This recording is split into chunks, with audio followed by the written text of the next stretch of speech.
morning and welcome to lecture 10 of the Multirate DSP course.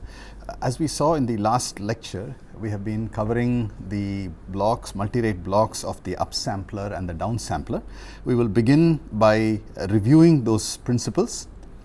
Upsampler also leading to the operation of interpolation, the downsampler or the decimation, where we are reducing the sampling rate. So, we will be looking at both of these blocks. First, we would like to begin by studying the properties of linearity and time invariance, and then look at some examples and also apply the concepts of the upsampling and the filtering aspects. So, that is the goal of today's lecture. Let me begin by reviewing the concepts of upsampling and downsampling. So, we begin by looking at the upsampler.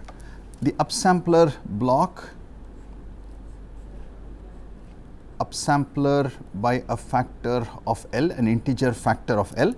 If the input is x of n, the output is xe of n, and in the time domain we describe this as a sequence which is non-zero if the index n is a multiple of L, if n is equal to a multiple of L, and is 0 otherwise.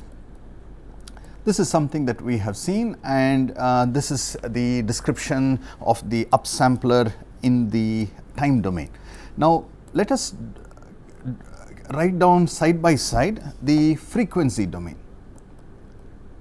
Frequency domain could be the Fourier domain or the Z domain. Okay, so, the Fourier or the Z domain. So, what is the corresponding expression in the transform domain? So, we have derived the following result: xe of z, the Z domain, is equal to x of z power L. And we made the following observations about the spectral properties of the expanded signal. The expanded signal, first and foremost, has got L minus 1 additional copies of the spectrum, additional copies of the spectrum between 0 and 2 pi, copies of the spectrum in the frequency domain region of interest between 0 and 2 pi, additional copies of the spectrum. Okay. So, there is a scaling of frequency. So, inherently there is a scaling of frequency, and we also note the additional aspects that these multiple copies do not overlap in frequency, no overlap of the copies of the spectrum. So, the spectral copies do not overlap with each other, copies of the spectrum. So, what we mean by this is, if I were to upsample by a factor of 3 and I have a input spectrum which is from minus pi to pi, the output spectrum, this is x of n, xe of n. If this is xe of j omega, then xe of j omega. Okay, the spectrum of xe of j omega, the expanded signal, has got 3 copies of the spectrum.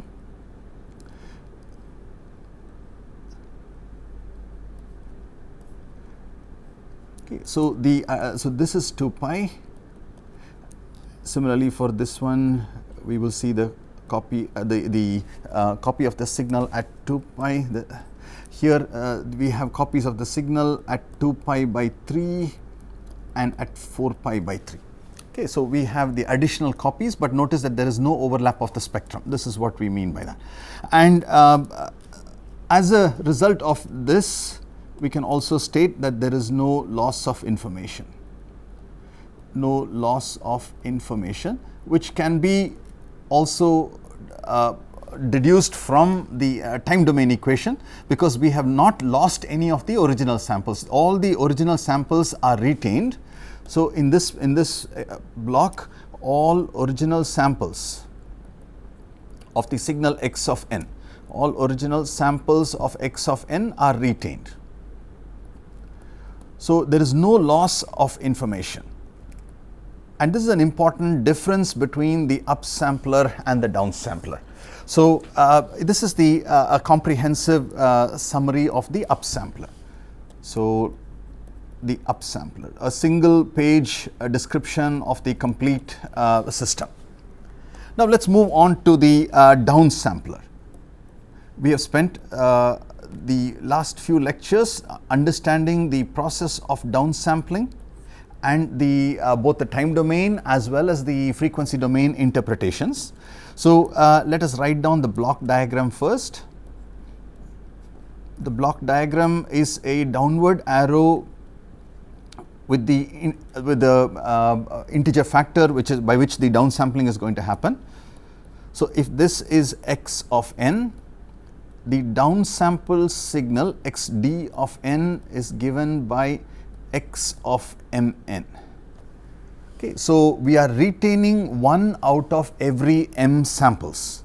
So, that is a important element. Now, if we were to describe this in the frequency domain or in the transform domain, we have derived the expression that xd of z has got copies of the spectrum, shifted copies of the spectrum with the scaling 1 over m, k equal to 0 through m minus 1, x of z power 1 over m w m k. Okay, and we showed that there is the following elements: the element of a scaling factor 1 over m scaling factor, the fact that there are additional copies of the spectrum, there is a frequency scaling. There is a frequency scaling that is present, and these copies are shifted. The spectral copies are shifted. Spectral copies are shifted. Okay, so from this combination of the time domain and the transform domain, we can write down the following aspects. The first important point to note is that there is a possibility of the overlap of the spectral copies. It was not, there is no overlap in the case of the upsampling, but in this case, because of the frequency scaling and the shifting, there is a possibility. So, possibility of overlap of the spectral copies,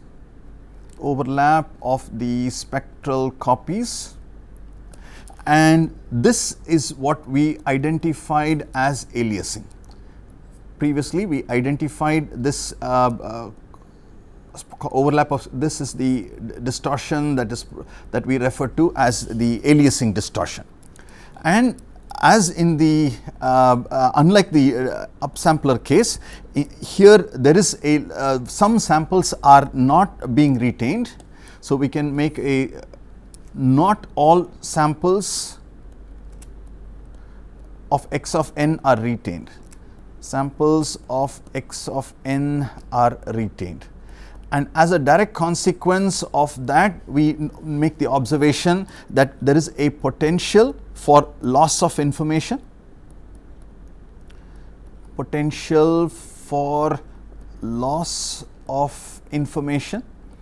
and also for signal distortion, spectral distortion.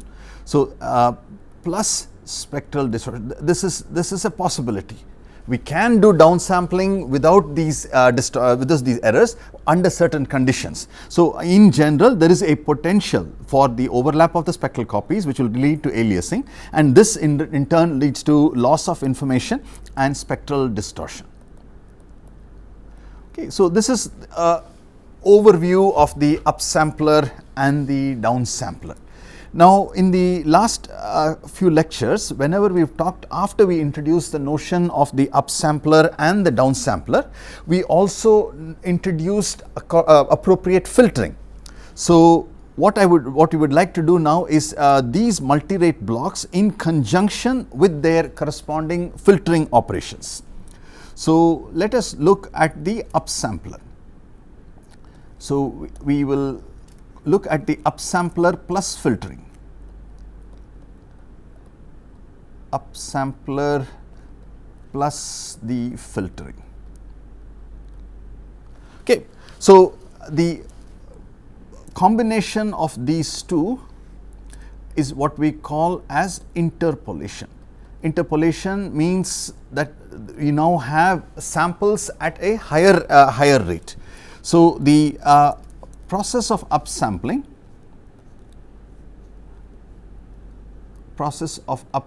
by a factor of L, this is x of n, x e of n, the upsampled or the expanded signal, followed by a appropriate filter. This is a what we call as the interpolation filter. Interpolation filter, this will then give us the output which can be written as xi of n. Okay. The role of the interpolation filter, is to remove the unwanted images that are produced by the upsampling process. Additional L-1 images copies were produced. Remove the L-1 copies of the spectrum that were obtained in the process of upsampling. Okay. So, what the interpolation filter looks like? The interpolation filter, ideal interpolation filter, is a low pass filter which goes from minus pi over L to pi over L.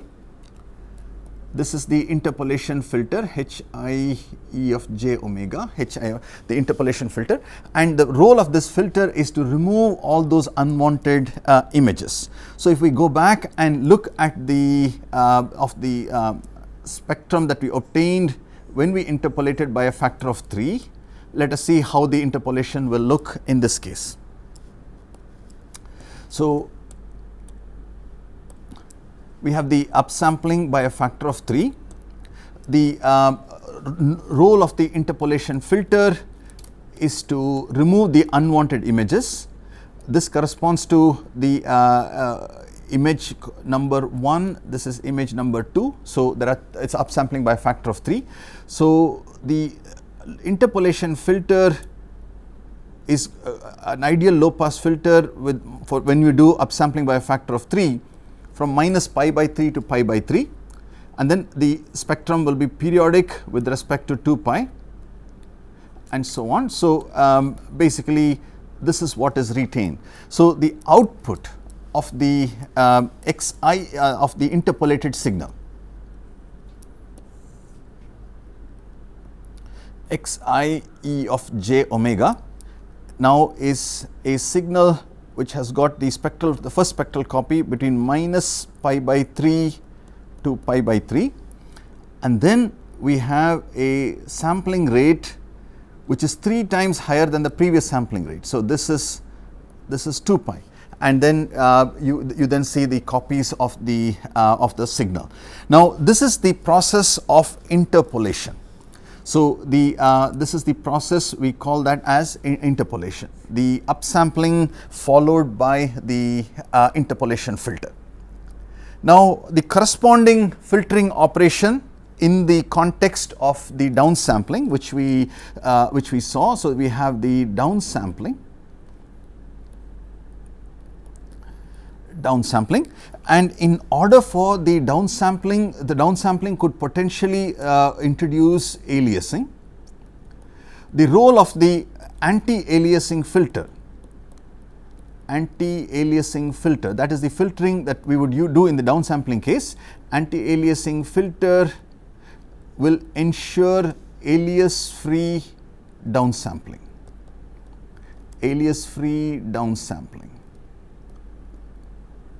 And as we saw in the last lecture, the downsampling process produces a stretching of the spectrum.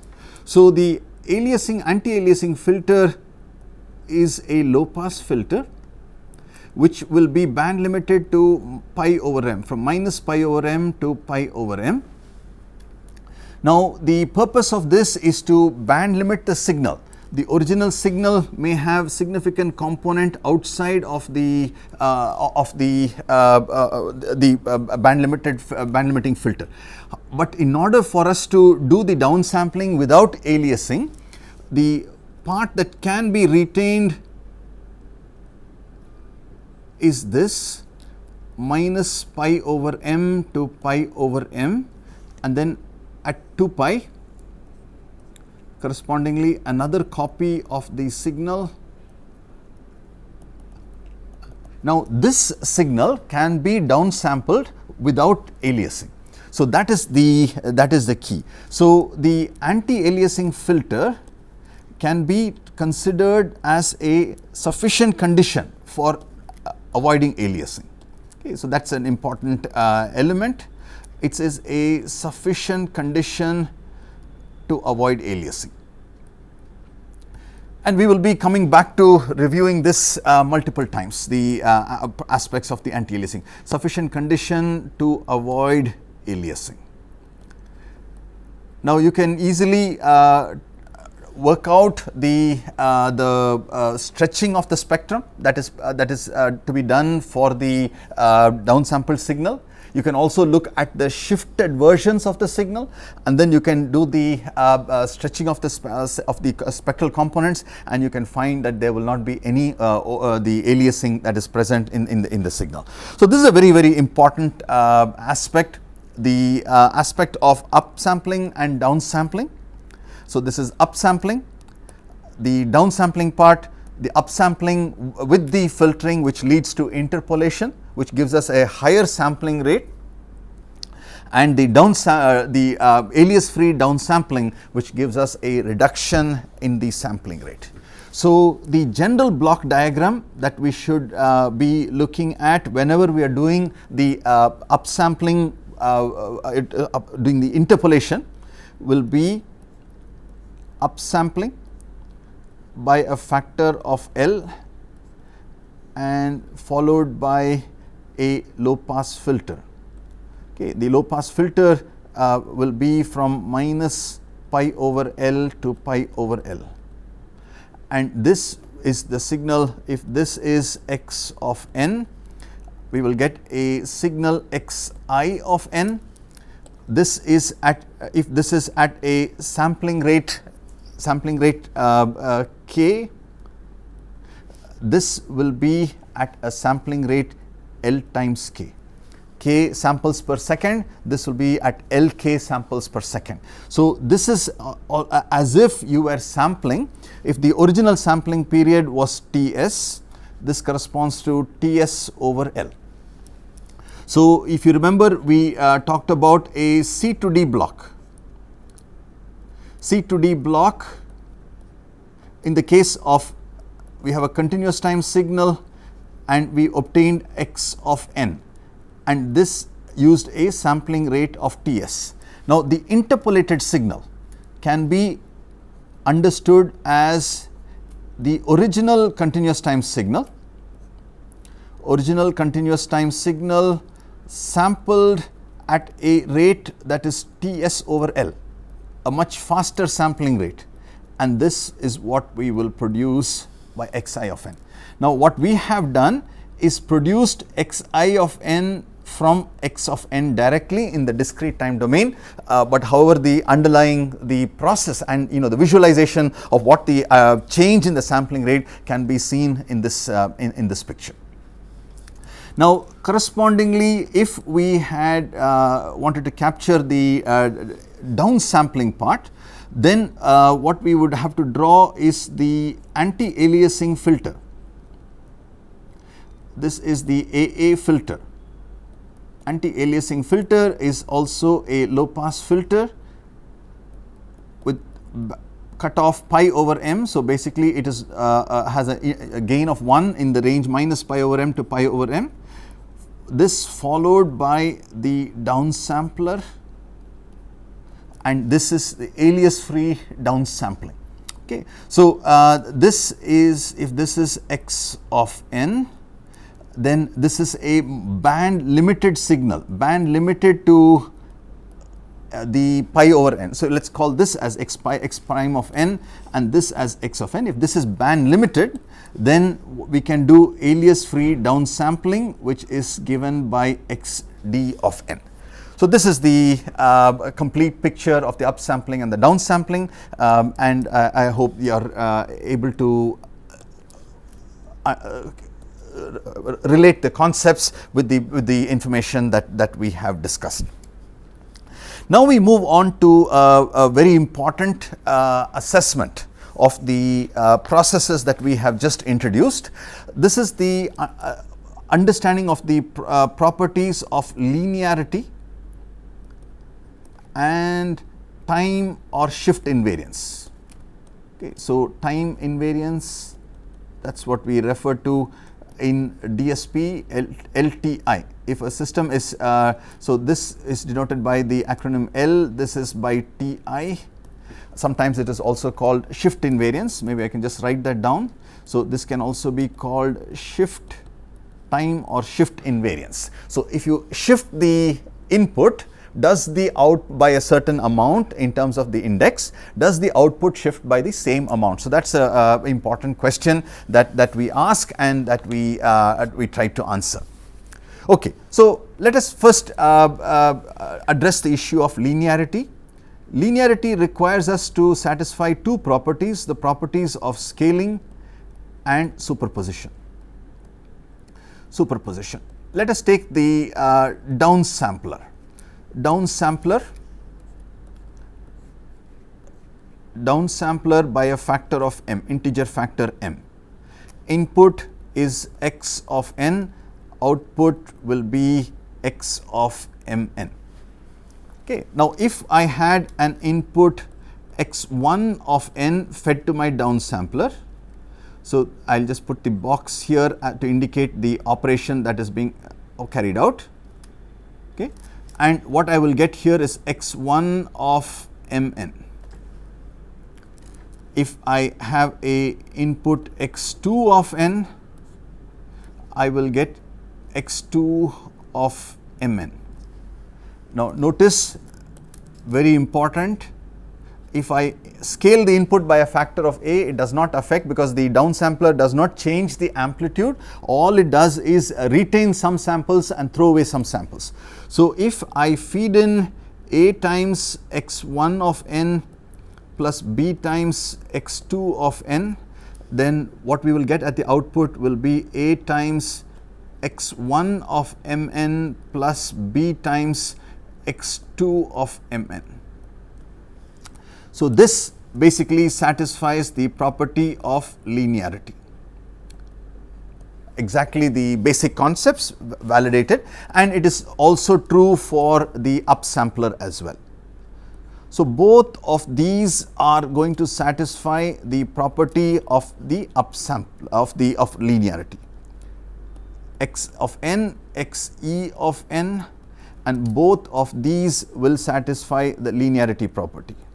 Okay, now the question is, does it also satisfy the time invariance property or the shift invariance? Let us take a closer look. Always good for us to examine the properties of time invariance using a specific example. Okay, so we will look at the downsampler again. Downsampler by a factor of m. Now we know that if I feed in x of n, I am going to get the output, which is xd of n, which is equal to x of mn. Okay, retaining 1 out of m samples. Now the question is, if we shift the input x1 of n by some unit, some number of units of time. Let's take the simplest case. I am shifting by 1 unit of time. Now the question is, does the output also get shifted by 1 unit of time? So first let's answer the question, what happens when you shift the output by 1 unit of time? Xd of n minus 1, if xd of n is equal to x of mn, this is equal to x of m into n minus 1, that is going to be x of mn minus m. Okay, so this is a important observation that we make. So shifting the output by 1 unit of time gives us this particular expression. Now what happens when we shift the input by 1 unit of time? So if I pass my input x1 of n to the downsampler, it is going to produce for me x1 of mn. Okay. If x of n is equal to x of n minus 1, x1 of mn is going to be equal to x of mn minus 1. Okay. So the input passed through a downsampler produces x of mn minus 1. But the output shifted by 1 unit of time is given by x of mn minus m. So we can conclude that x of n minus 1 does not produce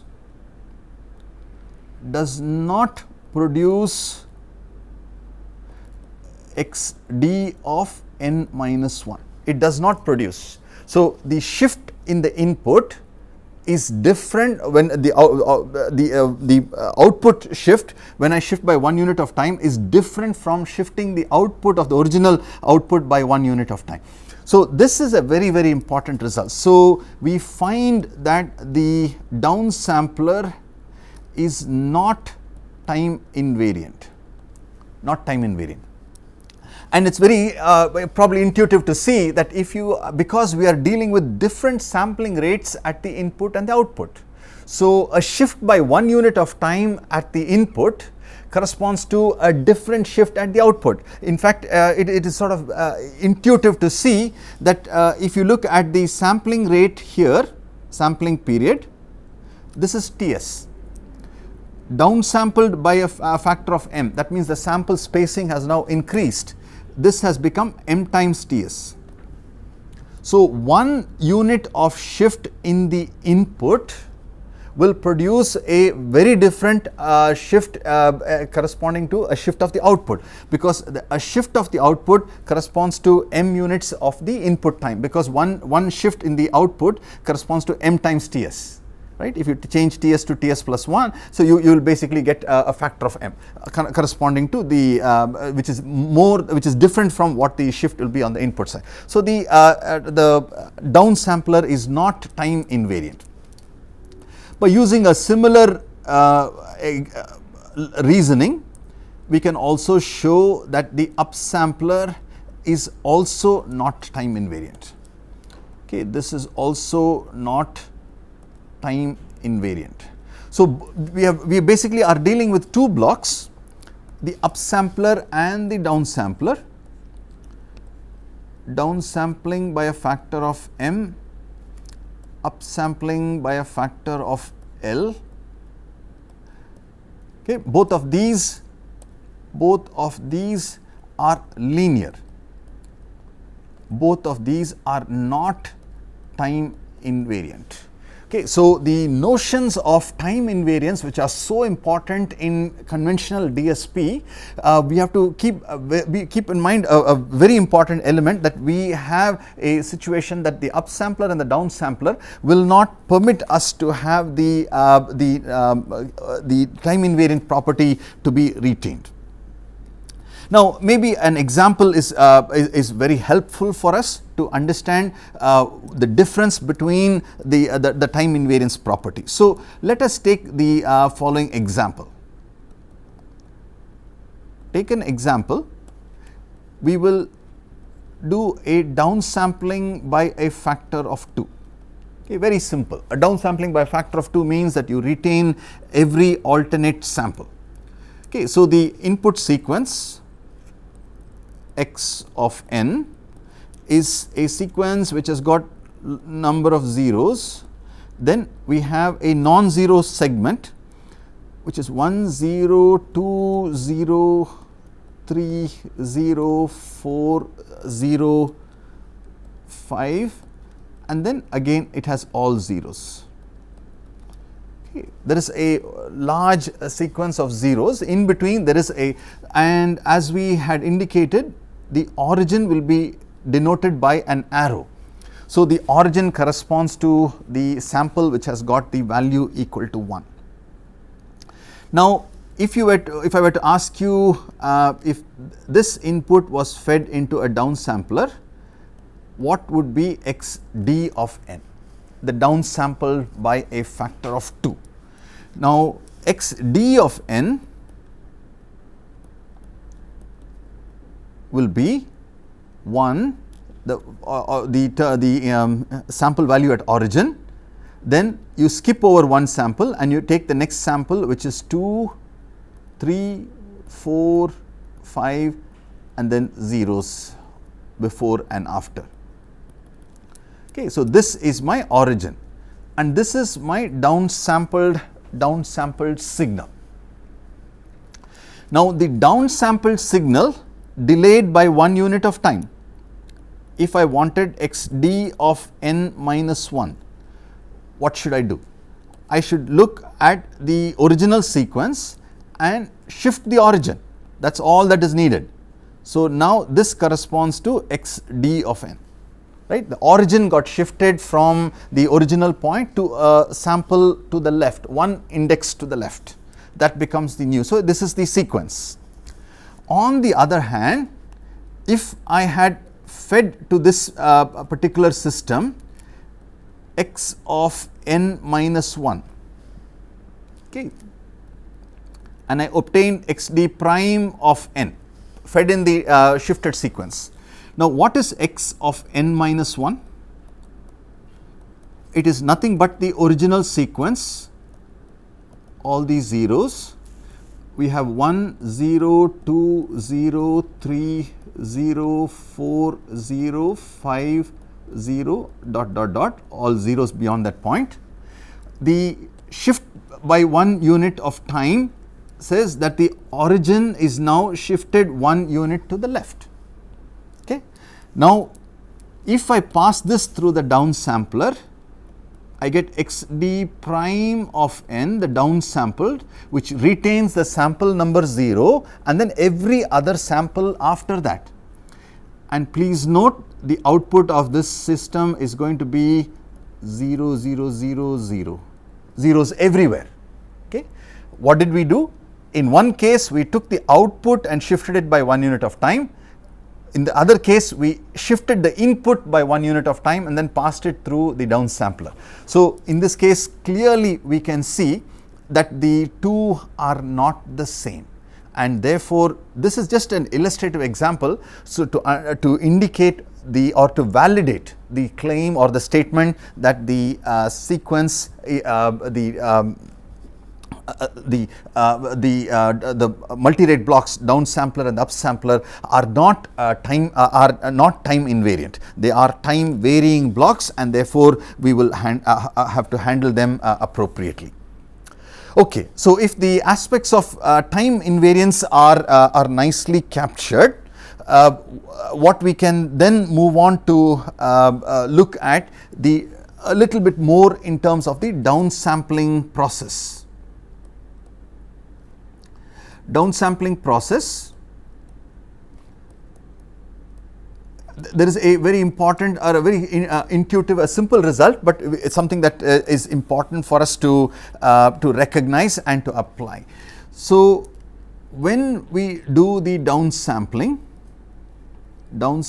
by a factor of m, we can get a sequence which is given by x of mn.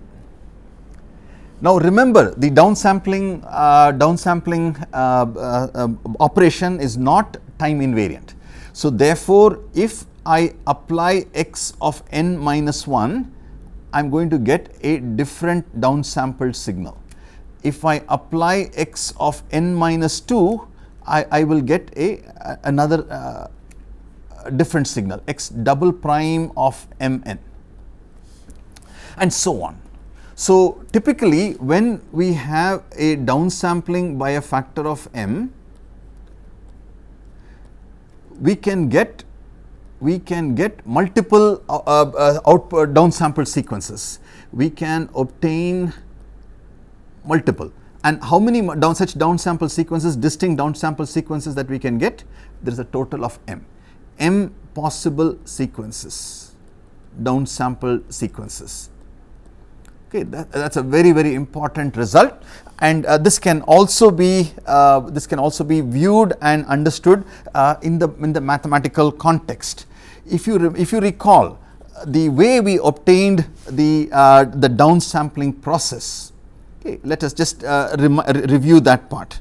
So the downsampling process, we introduced a comb sequence Cm of n, and this has a value 1 over m summation k equal to 0 to m minus 1 Wm minus Kn, and this is equal to a1 if n is equal to a multiple of m equal to 0 otherwise.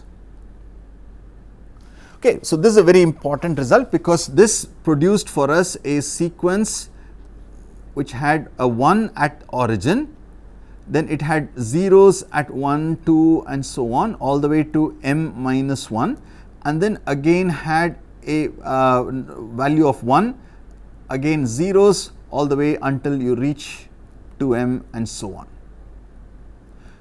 Okay, so this is the sequence. This is Cm of n. This is Cm of n. So basically, there are a series of ones followed by interspersed with m minus 1 zeros. So there are m minus 1 zeros between these non-zero values.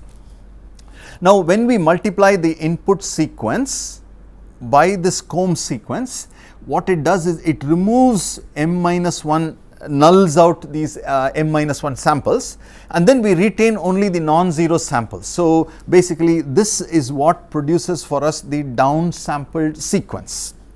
Now, a very, very interesting result is what happens if you look at Cm of n minus 1. Okay, the expression will now become 1 over m summation k equal to 0 to m minus 1 Wm minus k times n minus 1. So basically the same result, this will be equal to 1 if n minus 1 equal to a multiple of m equal to 0 otherwise. Okay. Now, n minus 1 equal to a multiple of m means n is a if n minus 1 is a multiple of m. So, n is equal to n minus 1 is equal to some integer multiple k times m, and n is equal to k times m plus 1, where k equal to 0 plus minus 1 and so on. So, if you were to now look at which are the indices that will be non-zero, you will find that a very, very interesting observation. This will have a 0 at 1 and will have a 0 at m plus 1. So, this is 1, m plus 1, zeros everywhere else, and then at 2m plus 1 and so on. Okay, so this is the other sequence. Now, of course, we can then go on to looking at what Cm n minus 2 will look like, and then and so on. So notice that we can get different subsequences from the process of downsampling. But if you go beyond the, for example, if you go until Cm of n minus m, if you have reached a shift of m, you will find that this is once again related to the original downsampling sequence, comb sequence. So what we get is m possible sequences when we do downsampling by a factor of 2. So, maybe an example would be helpful for us to visualize. Let us take the following sequence. Example, we are going to look at downsampling by a factor of 3. Downsampling by a factor of 3, and the input sequence x of n is given by 1, 2, 3, 4, 5, 6, 7, 8, 9, and then zeros after that. Okay, and the origin is indicated here. Okay.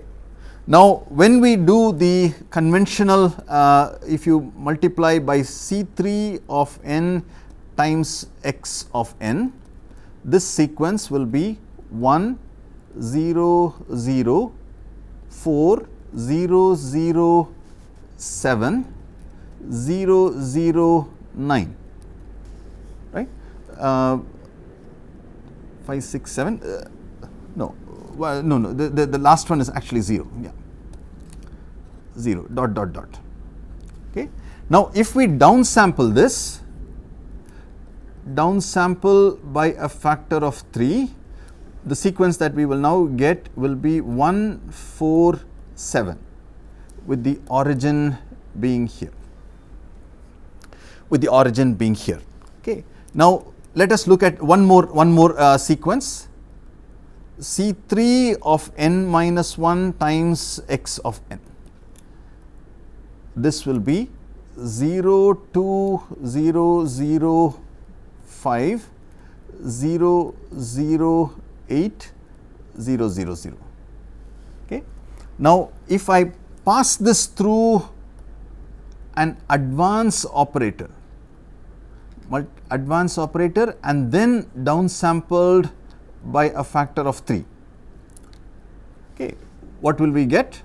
We will get the sequence 2, 5, 8, 0, 0, 0, with this being the origin. Now, why did we use the advance operator? If we did not use the advance operator, and if you had just downsampled this by a factor of 3, then what? So, if you had taken this sequence and downsampled it by a factor of 3, the output would have been 0, 0, 0, 0 everywhere. Basically, you would have only gotten all the 0 valued samples. So, the advance operator sort of pulls in. Similarly, if you have C3 of n minus 2 times x of n, you obtain this, then do an advance operator of 2 units of time, downsampled by a factor of 3. This sequence will be 3, 6, 9, and so on. Okay. So, you can see that when we did the downsampling by 3 from the original sequence, we got a sequence number 1. Sequence number 1 is obtained here. Sequence number 2 was obtained here. Sequence number 3 is obtained here, and any further shifts would have produced the will go back to producing the one of the sequences already obtained.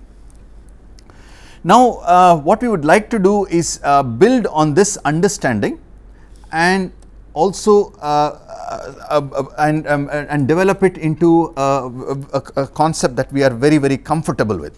So, let us take a quick look at what we can do with this particular concept, and then develop it into a system that we can leverage fully. Okay, so this is an example where we will split a system into even and odd signals. So, basically our input is going to be split into 2 parts, to even and odd, and then we will develop that. Okay, so an input signal split into even and odd signals. Okay, so a signal x of n, which we will split into an even sequence and an odd sequence. Okay, basically through the process of downsampling, one of them will retain all the odd values, other one will retain all the even values. Okay, so let us see if we can capture this in the following manner. X of n is equal to x prime of n plus x double prime of n, where x prime of n has all the even samples. X prime of n is equal to x of n if n is even, equal to 0 otherwise. Okay, this is, you can apply the appropriate comb sequence and obtain this particular and similarly x double prime of n is equal to x of n if n is odd, 0 otherwise. Okay, by virtue of their definitions, we can easily see that x of n, this condition will be satisfied. Okay, this condition is satisfied. So the process is that we split the signal into two parts. Okay, the non-zero portion, all the even valued samples are retained in x prime of n. The odd samples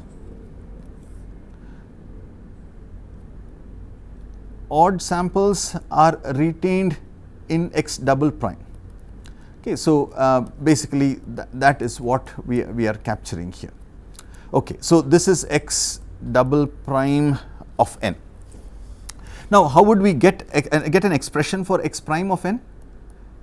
X prime of n can be written as 1/2 of 1 plus minus 1 power n times x of n.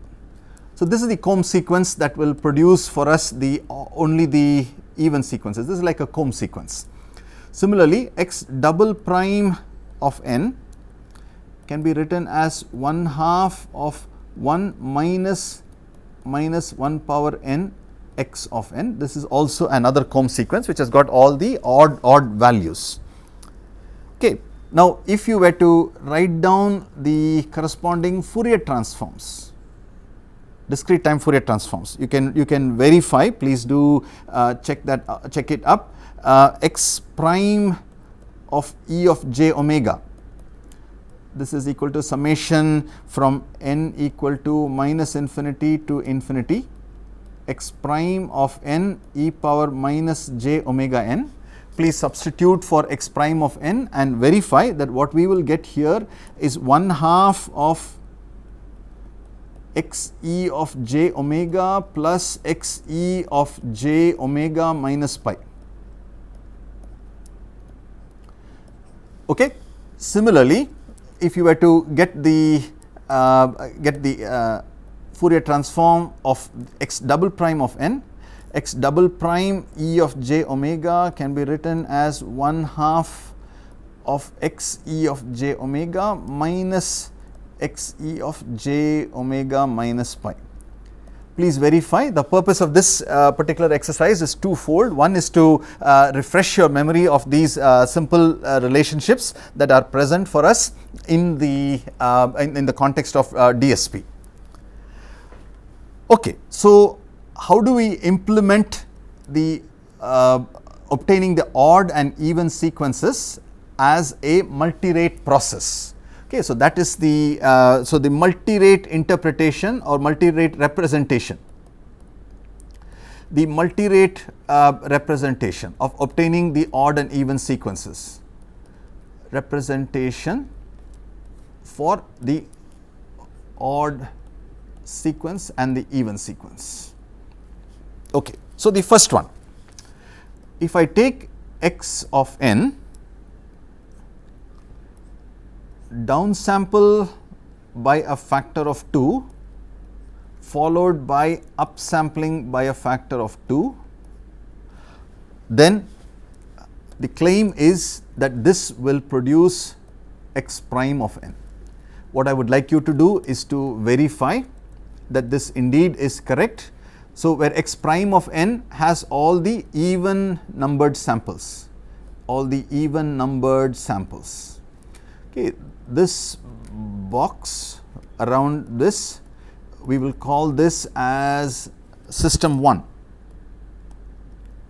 System 1 takes an input sequence and produces an output sequence in which only the even samples are non-zero, the odd samples have become 0. Okay. Now, how can we generate the odd samples using a multirate operation? The following will work. Please verify. Pass the input signal through a delay, 1 unit of time, then apply system 1, downsample by a factor of 2, upsample by a factor of 2, and then apply an advance operator. Okay, so I am going to call it as d minus 1. So, this is a delay operator, delay by 1 unit of time. This is an advance operator by 1 unit of time. So, basically this is what we have put down. Now, the claim is that if you consider this as a box, including the delay and the advance operator, those are very, very important. If you do not have those, you will not, this claim is not true. Okay. Now, if you have this as the system 2, the claim is that the output that we obtain here is nothing but x double prime of n, which retains all the odd numbered samples, Okay. So, here is a very interesting observation. Now, if I were to ask you, is system 1 linear? The answer would be yes. Is it time invariant? The answer is no. The reason would be because there are time variant blocks inside. The downsampler and the upsampler are not time invariant blocks. Similarly, is system 2 linear? Obviously linear. Time invariant? No. Once again, the answer is it does not produce. Okay. So, now if I were to give you a sequence as an example, x of n equal to 2, 1, 2, 3, 4, 5, 4, 3, 2, 1, and then zeros after that. Okay, and the origin is this point. Now, x prime of n will be equal to, it will have zeros to begin with, then it will have the sample number 1, it will have a 0, sample number 3, a 0, sample number 5, 0, sample number 3, 0, sample number 1, and so on. The origin is located here. Okay, so, I am going to indicate that there are zeros preceding, okay, and the non-zero portion is what we have captured. Now, similarly, if you were to write down x double prime of n, x double prime of n will capture for us all the odd samples. There will be 2, 0, 2, 0, 4, 0, 4, 0, 2, 0, dot dot dot. Okay. X double prime of n, and this is the one that captures for us the odd samples. So, what we find is that basically it is a time varying operation, but the interesting thing is the following. If you can combine these two operations, take x of n, pass it through system 1, take x of n, pass it through system 2. system 1 and system 2 are defined in the previous slide. So this has x prime of n, this has x double prime of n, and we add this together. You can please verify that the output will be equal to x of n. So in other words, this block combination of system 1 and system 2, combination of system 1 and system 2 actually has produced for us a time invariant box, a sort of a trivial time invariant box, because it has produced the input at the output. So this is a time invariant block. So a very key observation, now in the process of downsampling and upsampling, we find that these blocks are time variant. Now the combination of these time variant blocks can sometimes produce for us time invariant blocks. So this is something that we would like to build upon. Now another key element that we will introduce in today's lecture, but we will continue in the next lecture, is what we call as fractional sampling rate conversion. Fractional sampling rate conversion. Okay, now supposing I want to do the following.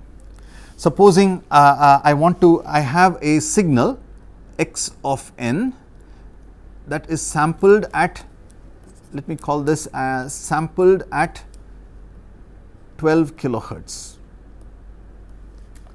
Okay, I want to convert this into a signal x prime of n at 16 kilohertz. Okay, the sampling rates are, it's not an integer multiple. So the sampling rate that by which sampling rate conversion, sampling rate change is not an integer. So in our case, it will be 12 kilohertz sampling rate multiplied by 4 divided by 3, this will be equal to 16 kilohertz. So the sampling rate conversion that we need to achieve is not an integer multiple. So we cannot use only an upsampler or only a downsampler. What we find is that we would have to use an upsampler and a downsampler. So obviously when you want to implement this, I can implement the upsampler first, upsampling by a factor of 4, followed by downsampling by a factor of 3. Now this is one option that is possible.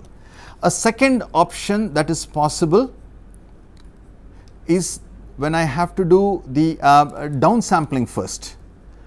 Do the downsampling by a factor of 3 and upsampling by a factor of 4. Now are these two the same? Are these two the same? Will they produce the same output? Will they produce the same output?